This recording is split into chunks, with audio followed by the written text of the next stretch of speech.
Have you ever felt the world around you growing colder, harsher, more fragmented? Maybe it's the endless rush of daily life, the constant noise of worries and stress, or the quiet loneliness that creeps in despite the crowd. In moments like these, it's easy to lose sight of something simple yet profound, the gentle power of loving kindness. Imagine for a moment what could happen if each of us, amid the chaos and noise, chose to pause and open our hearts just a little wider. What if a single act of genuine kindness, a smile, a thoughtful word, a patient gesture could ripple outward, transforming not only our own lives but also the lives of everyone we touch? Loving kindness, or Metta as it's called in ancient Buddhist teachings, is this very force. It's not just a nice idea or a fleeting emotion. It's a deliberate way of being, a deep, unwavering intention to wish happiness, safety, and peace for ourselves and others without exception. This is not blind sentimentality. It's a radical, transformative practice that has been at the heart of spiritual wisdom for over 2,000 years. The Buddha taught that cultivating loving-kindness is a path to healing the mind's wounds, dissolving anger and breaking the chains of suffering. It is a balm for our restless hearts and a beacon guiding us through the storms of life. But more than that, loving-kindness is an invitation, a gentle call to transform ourselves from within, and by doing so, to quietly reshape the world around us. In a society that often celebrates competition, division, and self-interest, practicing loving-kindness may seem like swimming against the current. Yet it is precisely in these moments of friction that Metta shines brightest. It challenges us to be brave enough to soften our hearts even when we feel hurt, brave enough to see beyond our differences and fears, and brave enough to extend kindness to those who may not expect it. What if this simple, profound practice could become a daily thread woven through your life? What if the barriers of judgment, resentment, and isolation could begin to fall away, replaced by connection, understanding, and peace? These questions are not abstract. They are deeply practical. Loving kindness is a skill, one that we can cultivate like a garden, nurturing it patiently and watching it bloom into something that enriches every part of our existence. Today, we begin a journey, not just of learning but of transformation. Together, we will explore the roots of loving kindness in Buddhist philosophy, uncover the science that supports its power, and discover practical ways to bring this ancient wisdom alive in the busy rhythms of modern life. This journey is not about perfection or pressure. It's about opening a space within yourself where kindness can take root and grow. It's about giving yourself permission to be gentle, even on the hardest days. And most of all, it's about remembering that each small act of loving kindness is a spark that can light the darkness, both inside us and in the world we share. So, take a deep breath, let your heart soften just a bit, and step forward with me into a path where loving kindness, Metta, is more than just a warm feeling or a fleeting moment of generosity. In the rich tapestry of Buddhist philosophy, it stands as one of the four sublime states, known as the Brahmaviharas. These are the highest expressions of the mind, qualities that bring us closer to true freedom and lasting peace. Imagine a mind free from hatred, a heart open without limit. That is the promise of loving kindness. It's the wish for all beings, yourself, your loved ones, strangers, even those you find difficult, to experience happiness, safety, and ease. This universal goodwill isn't selective or conditional. It embraces all without exception. The Buddha taught that loving kindness is the antidote to anger and ill will. When we hold resentment or bitterness, it clouds our vision and tightens our hearts. But cultivating Metta gently softens these barriers. It's like sunlight melting frost, revealing the warmth beneath. But loving kindness doesn't stand alone. It lives in harmony with three other qualities: compassion, karuna, sympathetic joy, mudita, and equanimity, upekkha. Together, these four Brahmaviharas form a balanced heart, one that responds to the world with deep care, genuine joy for others' happiness, and steady calm amidst life's ups and downs. Compassion moves us when we see suffering, urging us to help and ease pain. Sympathetic joy invites us to celebrate others' successes without envy. And equanimity gives us a steady mind, neither swayed by praise nor criticism, joy nor sorrow. Understanding loving-kindness in this wider context reveals its depth. It's not just about feeling good, it's about transforming how we relate to ourselves and the world. When practiced sincerely, Metta becomes a force that dissolves barriers between self and other, friend and foe, known and unknown. The Buddha described loving-kindness as boundless, without edge or limit. It's a quality that starts with yourself. Because how can you truly wish happiness for others if you cannot wish it for yourself? From here, it expands, first to those close to you, then to neutral people, then even to those you find challenging. And finally, it extends to all beings everywhere. This gradual widening is not merely theoretical. It's a practical roadmap to healing division, overcoming fear, and cultivating a heart that feels deeply connected to the web of life. In our modern world, where isolation and conflict often dominate, this ancient teaching is more relevant than ever. Loving-kindness invites us to remember our shared humanity, that beneath the surface, all beings seek happiness and wish to avoid suffering. As we journey deeper, we will see how this profound philosophy isn't confined to monasteries or meditation halls. It is a living practice, ready to be embodied in every word we speak, every action we take, and every thought we hold. From here, we'll explore the fascinating ways science today supports these timeless truths, showing us how loving-kindness can literally reshape our brains and our lives. The wisdom of the Buddha meets the discoveries of modern psychology, revealing a powerful synergy that can inspire real change. So, keep your heart open. Let the meaning of loving-kindness sink in, not as an abstract ideal, but as a vibrant force. For centuries, loving-kindness was seen mainly as a spiritual ideal, a gentle light guiding seekers on their path. But in recent decades, science has stepped in to illuminate this ancient practice with fascinating evidence that loving-kindness isn't just good for the soul. It's good for the brain and body too. Imagine your mind as a garden. What you choose to nurture, whether bitterness or kindness, shapes what grows. Neuroscientists have discovered that practicing loving-kindness meditation changes the structure and function of our brains in remarkable ways.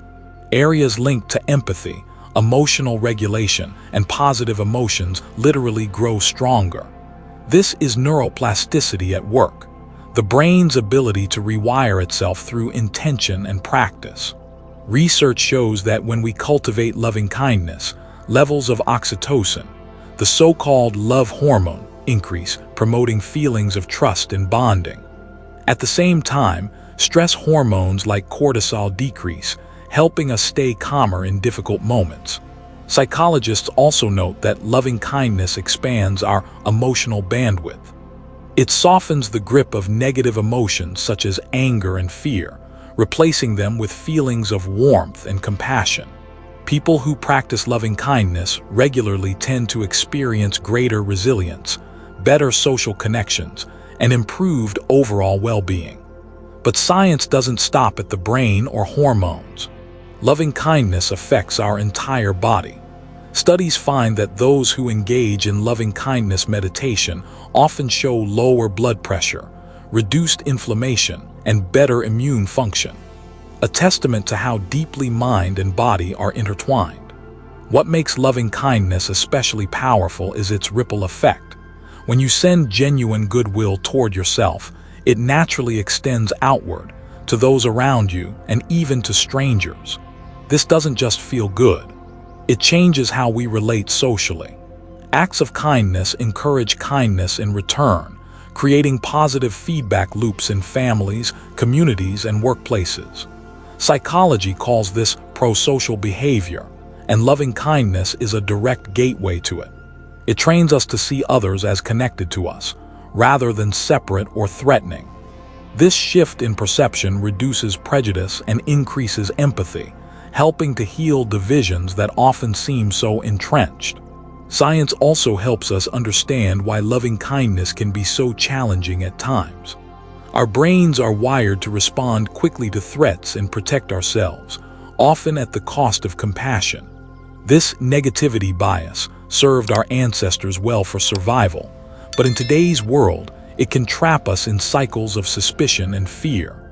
That's why loving kindness practice is like gentle mental training, rewiring our automatic responses toward openness rather than defensiveness.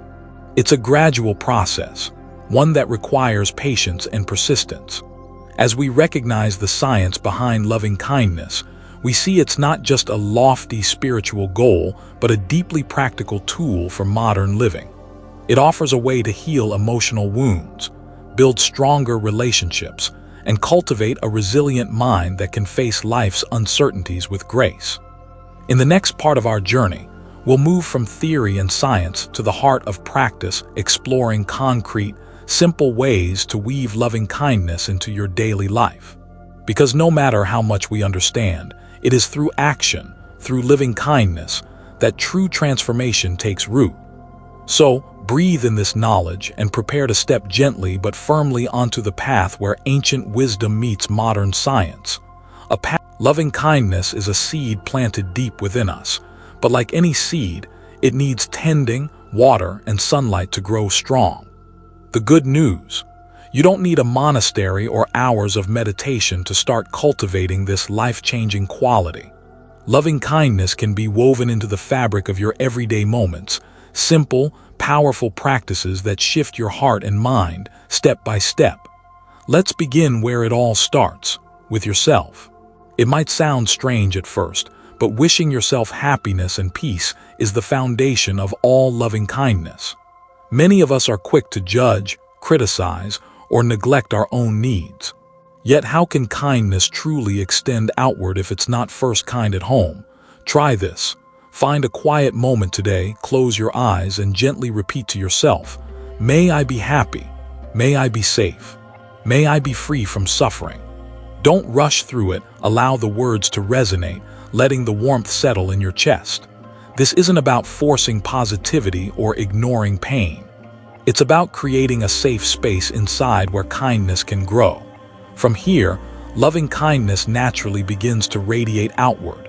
Picture someone dear to you, a close friend, family member, or mentor. Repeat similar wishes for them. May you be happy. May you be safe. May you be free from suffering. Feel the connection between your heart and theirs like an invisible thread of goodwill. Next, expand that circle.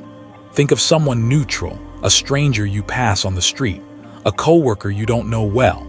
It might feel unfamiliar at first, but this widening of kindness is at the core of Buddhist practice. Our hearts are capable of far more compassion than we often realize. Even more challenging, but deeply transformative, is extending loving kindness to those with whom you have difficulty. This is where the practice becomes radical. Imagine sending those same wishes, happiness, safety, freedom from suffering, to someone who has hurt you or with whom you've struggled. It may feel uncomfortable or even impossible at times, but gently persisting in this way softens the edges of resentment and anger. Incorporating loving kindness into daily activities makes it even more accessible. When you wash the dishes, feel gratitude for the water and the ability to clean. When you walk outside, notice the breath flowing in and out, connecting you to the world. When you encounter frustration, pause and silently send a kind wish to yourself or others. You can also use reminders throughout the day. Set gentle alarms on your phone, sticky notes on your desk, or moments of mindfulness before meetings. Each reminder is an invitation to come back to kindness, to check in with your heart, and reset your intentions. Another powerful tool is loving kindness meditation.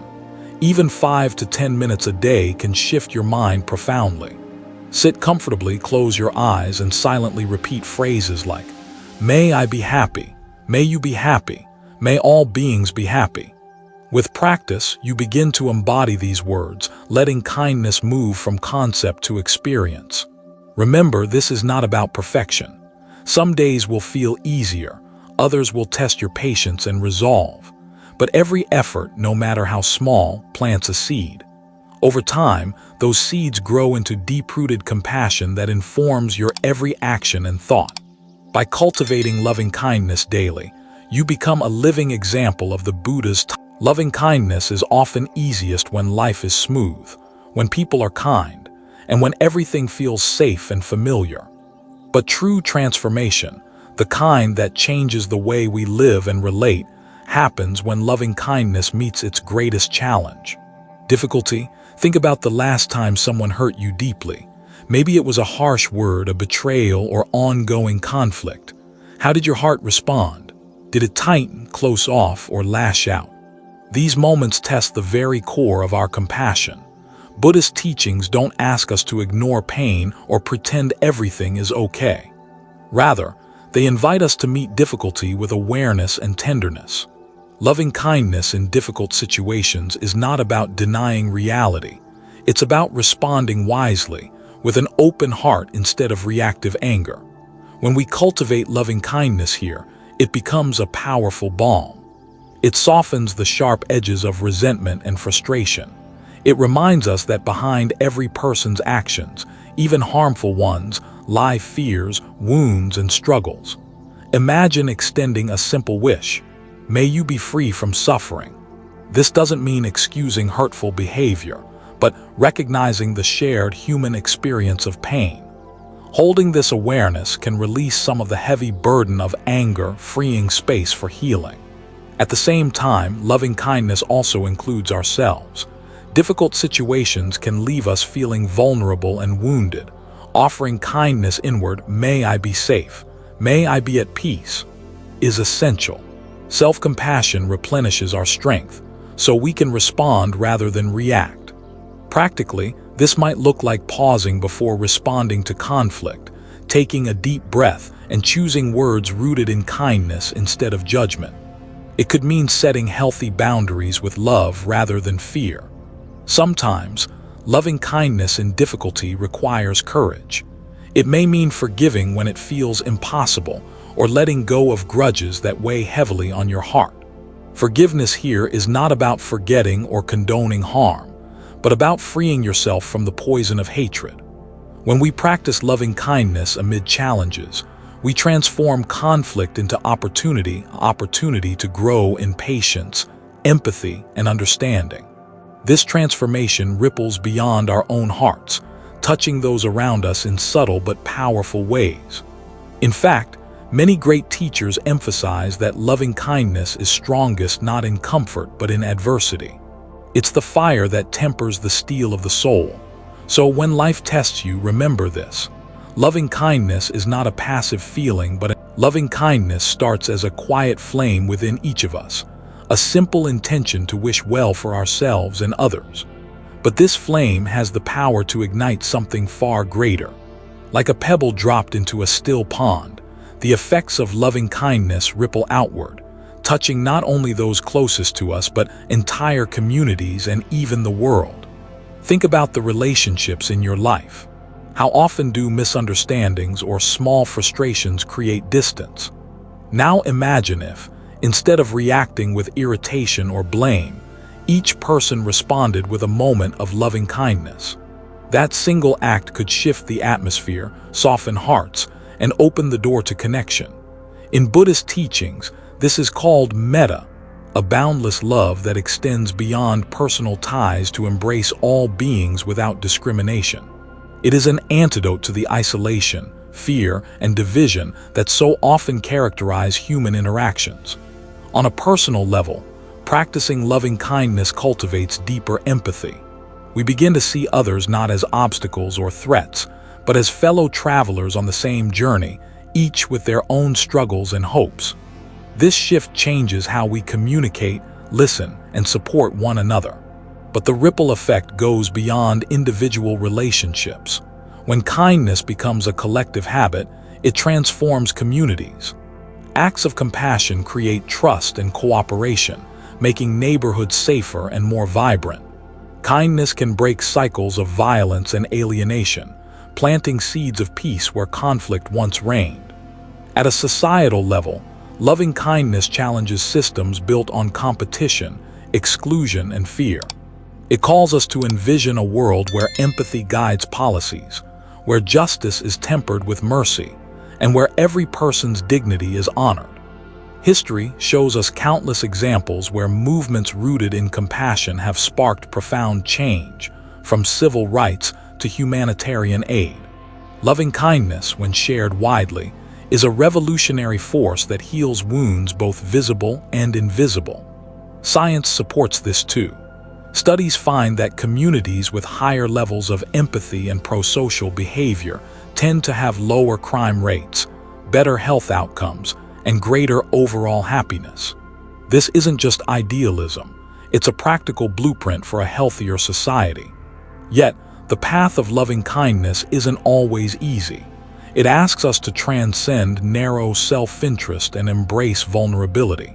But the rewards, stronger bonds, deeper fulfillment, and a more just world are worth every step. As you reflect on this, consider your own role in the ripple effect. Each kind word, each compassionate act, no matter how small, adds to the wave of positive change. In the next chapter, we'll return to the beginning, grounding all this wisdom in a heartfelt conclusion that invites you to carry loving-kindness forward as a lifelong companion. As we come to the close of this journey, take a moment to breathe in all that loving-kindness has to offer. It is not just a practice or a concept. It is a way of life, a continuous invitation to open your heart again and again, no matter where you are or what challenges you face. Loving-kindness is the quiet power that can transform the ordinary into the extraordinary. It shapes how we see ourselves, how we relate to others, and ultimately, how we participate in the world. When we embrace this path fully, kindness becomes more than an action, it becomes our nature. Remember, this path does not demand perfection. It simply asks for your willingness to try, to stumble, and to rise again. Each moment offers a fresh chance to choose compassion for yourself and for those around you. So, as you move forward, carry loving-kindness like a steady flame in your heart. Let it light your way through moments of joy and hardship alike. Share it generously in your words, your deeds, and your silent thoughts. If this journey has touched you in some way, I invite you to join our community here, subscribe, share your thoughts, and let's grow together in kindness and wisdom. Your presence makes this ripple of compassion even